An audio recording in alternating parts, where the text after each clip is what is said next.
8 फेरों का 8वां वचन।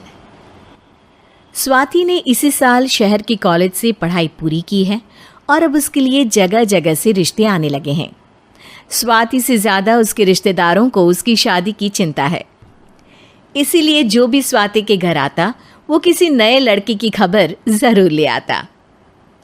अरे दीदी, ये फोटो देख के बताओ कैसा है। राहुल नाम है लड़के का, मेरी सहेली की बहन का बेटा है। अपनी स्वाति के साथ एकदम प्यारी जोड़ी लगेगी इसकी। ज़रा दिखाना, फोटो तो बढ़िया लग रहा है। कोई गलत आदत वादत तो नहीं है ना इसे? और कमाता कितना है? अरे कोई गलत आदत नहीं है दीदी, आप कहो तो एक मीटिंग करवा देती हूँ, फिर सब कुछ फाइनल कर लेना। हाँ, ये सही कह रही हो तुम। संडे को स्वाति के पापा भी घर पे ही रहेंगे। बुआ फिर वहाँ से चली जाती है और रात को स्वाति की माँ उससे कहती है, स्वाति बेटा, आज कमला बुआ ने एक लड़के की फ़ोटो दिखाई है।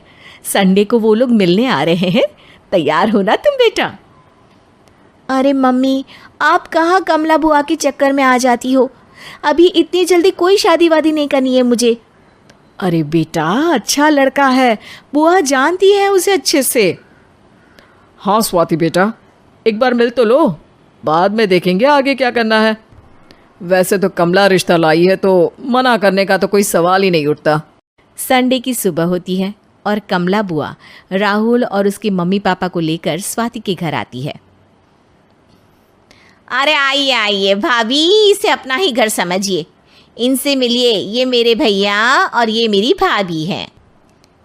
नमस्ते भाभी जी, ये है हमारा लड़का राहुल, सरकारी नौकरी की तैयारी कर रहा है ये। वैसे आपकी बेटी कहाँ है? अरे स्वाति बेटा, बाहर आ जाओ। वैसे कितनी पढ़ाई की है स्वाति ने? जी, पोस्ट ग्रेजुएट है हमारी बेटी साइंस में। ये सब तो ठीक है, पर घर संभालना जानती है या नहीं? हमें कौन सी इससे नौकरी करवानी है, नौकरी तो मेरा बेटा करेगा ही। पर मैंने इतनी पढ़ाई की है और आप चाहती हैं कि मैं घर पर ही बैठी रहूं? अरे स्वाति बेटा, ये बड़ों की बात में तुम कहाँ बोल पड़ी? हम सब देख लेंगे क्या करना है क्या नहीं। हम तो इसी बात पर विश्वास करते हैं कि घर के लड़कियां घर में ही रहे तो ज़्यादा अच्छा रहता है।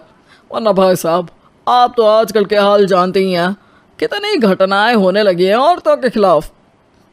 स्वाति बेटा, रसोई का काम तो पूरा जानती हो ना? शादी के बाद तुम्हें ही संभालना है वो सब।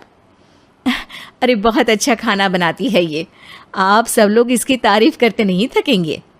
लो भाई, हो गई मीटिंग, अब शादी की तारीख फाइनल कर लेते हैं, क्यों भैया?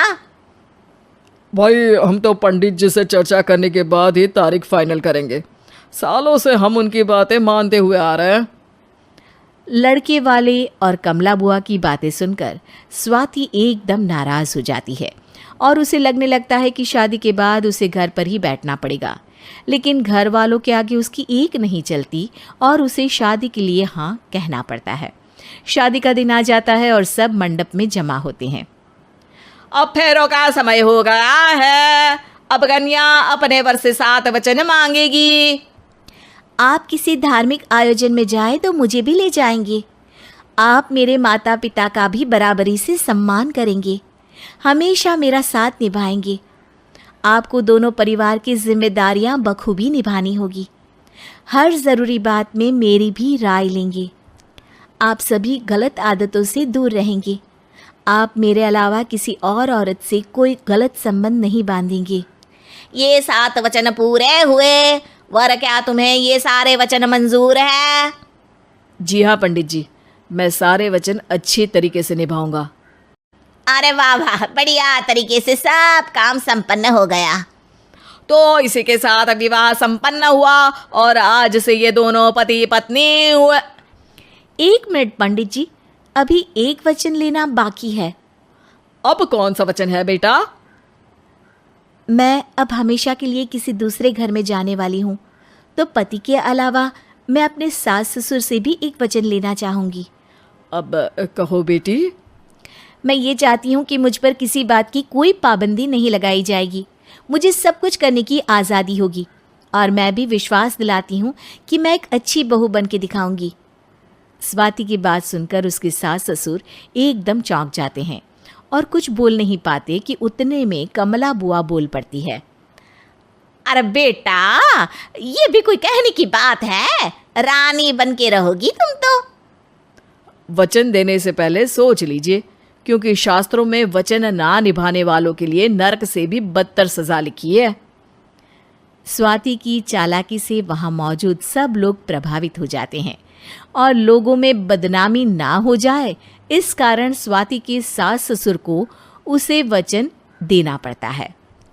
और कैसी अपशकुन वाली बातें कर रहे हैं आप पंडित जी? हमें मंजूर है बेटा तुम्हारी शर्त। स्वाति अपनी समझदारी से अपनी बात अपने ससुराल वालों से मनवा लेती है और खुशी खुशी राहुल से शादी कर लेती है।